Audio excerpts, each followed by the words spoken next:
국민 여러분, 안녕하십니까? 여기는 대한민국 대표 정치 전문 플랫폼 한국정치TV입니다. 윤석열 대통령에 대한 헌법재판소의 탄핵 심판 결정이 가까이 다가온 가운데 여권 잠룡들이 탄핵에 대한 입장에 따라서 서로 다른 움직임을 보이고 있습니다. 지난 3월 8일 윤석열 대통령이 석방된 뒤 잠시 대외 활동을 줄였던 탄핵 찬성파는 다시 활동을 재개했습니다. 그러나 탄핵 반대파는 헌재 결정이 있기 전까지 대선 행보를 자제하는 모습입니다. 먼저 한동훈 전 국민의힘 대표는 3월 16일 서울 여의도 순복음교회 예배에 참석했습니다. 이것은 한동훈 전 대표가 지난 3월 10일 부산에서 북콘서트를 연 뒤 엿새 만에 보인 공개적인 행보입니다. 이날 한동훈 전 대표는 기자들을 만나서 헌법재판소가 헌법과 헌법 정신에 맞는 결정을 내릴 거라 생각한다고 밝혔습니다.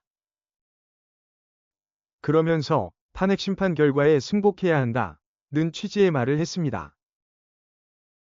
한동훈 전 대표는 3월 17일 조계종 총무원장을 예방하고 3월 18일 경북대에서 강연을 하는 등 이번 주에 바쁜 일정을 보낼 계획입니다.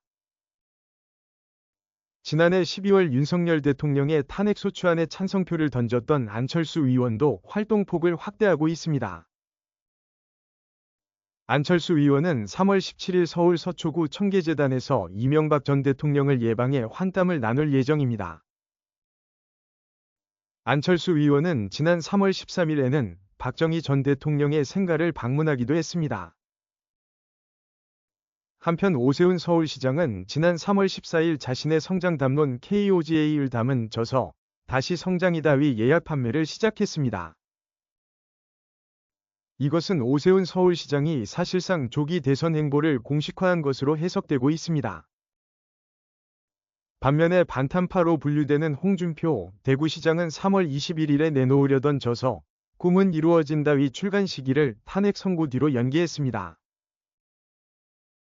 이에 대해 홍준표 시장 측 관계자는 책은 이미 다 준비됐지만 헌재 선고를 앞두고 최대한 자제하려 출간일을 미뤘다면서 이번 주에는 대구시정에만 집중할 것이라고 말했습니다.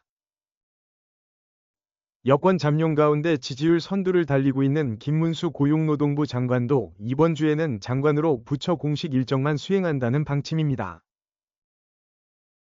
이것은 김문수 장관이 지난 2월 19일 나경원 의원이 주최한 국회 토론회에 참석하고 자신의 소셜미디어에 턱걸이 영상을 올리는 등 활발하게 활동했던 것과는 다른 행보입니다.